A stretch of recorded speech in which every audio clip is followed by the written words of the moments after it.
Hello friends, welcome to Jenny cooks. Friends, இன்றைக்கி தேன் மிட்டாய் ரொம்ப சுலபமான முறையில் வீட்டில் எப்படி செய்யுதுன்னு பார்க்கலாம். இது கடைகளில் வாங்கி சாப்பிட்ற அதே டேஸ்ட்டோடு அவங்க எப்படி செய்கிறாங்களோ அதே மாதிரி நான் செஞ்சுருக்கேன். நீங்களும் ட்ரை பண்ணி பாருங்கள். தேன் மிட்டாய்னாலே எல்லாருக்குமே ஃபேவரட்டான ஒரு மிட்டாய். இப்போ ஒரு கிளாஸ் எடுத்திருக்கேன். அதில் வந்து 1 டீஸ்பூன் அளவுக்கு சர்க்கரை சேர்த்துருக்கேன். ஒரு 1/4 டீஸ்பூன் அளவுக்கு ஈஸ்ட் சேர்த்துக்கோங்க. 1/4 டீஸ்பூனோட கொஞ்சம் கம்மியாகவே சேர்த்துக்கோங்க. இது கூட நல்லா வெதுவெதுப்பான தண்ணி, கைப்பொறுக்கிற சூட்டில் இருக்கிற தண்ணி 1/2 கப் அளவுக்கு சேர்த்துருக்கேன். இந்த சர்க்கரையும் ஈஸ்ட்டும் வந்து நல்லா கரைச்சி விட்டுக்கலாம்.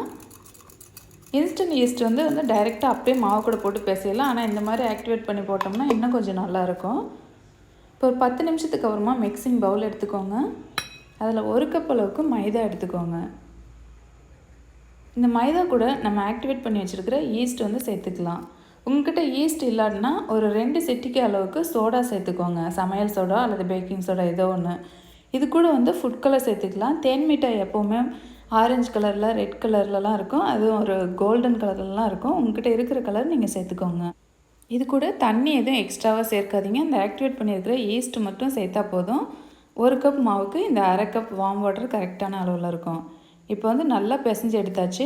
இப்போ வந்து ஒரு ஸ்லாப்பில் போட்டுட்டு கையில் கொஞ்சம் எண்ணெய் தடவிக்கோங்க. அது ஸ்லாப்லேயும் எண்ணெய் தடவிட்டு சும்மா 1 நிமிஷத்துக்கு மட்டும் இந்த மாவை நல்லா இழுத்து விட்டு இந்த மாதிரி நல்லா பிசைஞ்சு எடுத்துக்கோங்க.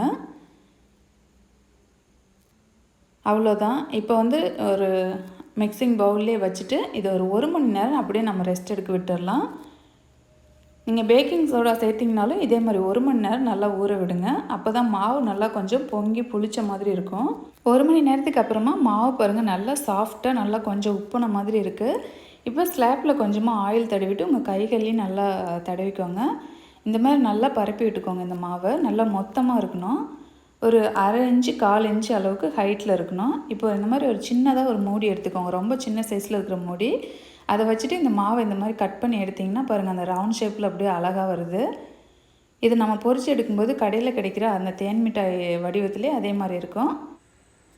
தேன் மிட்டாய் ஃபேக்ட்ரியெல்லாம் பார்த்திங்கன்னா இந்த மாதிரி தான் வச்சு எடுப்பாங்க. பெரிய ஃபேக்ட்ரியாக இருந்தால் மெஷின் வச்சுப்பாங்க. கொஞ்சம் சின்ன ஃபேக்ட்ரியாக இருந்தால் இந்த மாதிரி கட் பண்ணுறதுக்கு நல்லா ஹைட்டாக ஒரு இந்த மாதிரி ரவுண்ட் ஷேப்பில் ஒன்று இருக்கும். அதை வச்சு தான் இப்படி கட் பண்ணி எடுப்பாங்க. இந்த மாதிரி மூடி வச்சுட்டு நம்ம எடுக்கும்போது பாருங்கள் அதே வடிவத்தில் அழகாக இருக்குது. இப்போ கட் பண்ணி எடுத்தாச்சு. அதுக்குள்ளே நம்ம சர்க்கரை பாகு வந்து காய்ச்சிக்கலாம். நான் இன்றைக்கி 1 கப் மாவுக்கு 1 கப் அளவுக்கு சர்க்கரை எடுத்துருக்கிறேன்.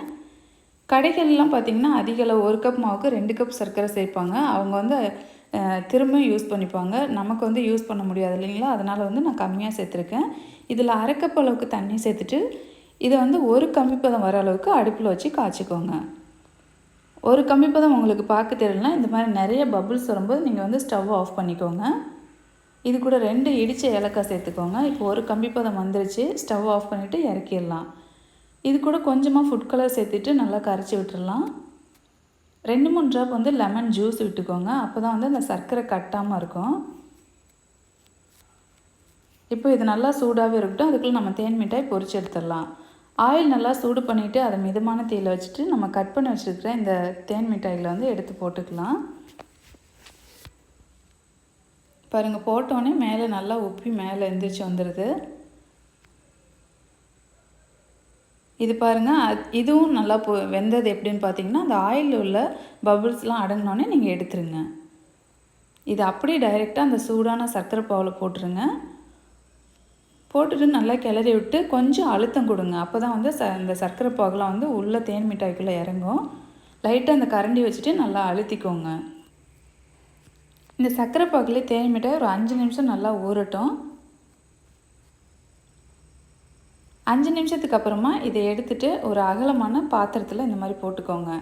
இதை போட்டுட்டு ஒரு 2 மணி நேரம் கிட்ட நீங்கள் இப்படியே நல்லா உலர விடணும். அப்போ தான் தேன் மிட்டாய் வந்து கைகளில் ஒட்டாமல் மேலெல்லாம் ட்ரையாக உள்ளே வந்து ஜூஸ் இறங்கியிருக்கும். கடையில் கிடைக்கிற மாதிரியே ஒரு 2லேருந்து 1.5 மணி நேரம் வரைக்கும் இந்த மாதிரி நல்லா உலர விட்டுக்கோங்க.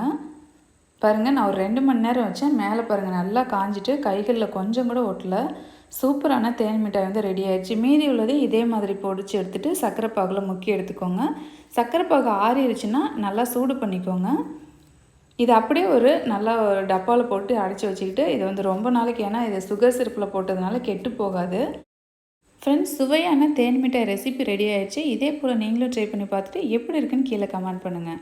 இந்த தேன் மிட்டாய் ரெசிபி உங்களுக்கு பிடிச்சிருந்தா இதுக்கு ஒரு லைக் கொடுங்க. உங்கள் ஃப்ரெண்ட்ஸ் அண்ட் ரிலேட்டிவ் கூட ஷேர் பண்ணுங்கள். நம்ம சேனலை சப்ஸ்கிரைப் பண்ணலாம், சப்ஸ்கிரைப் பண்ணிக்கோங்க. தேங்க்யூ.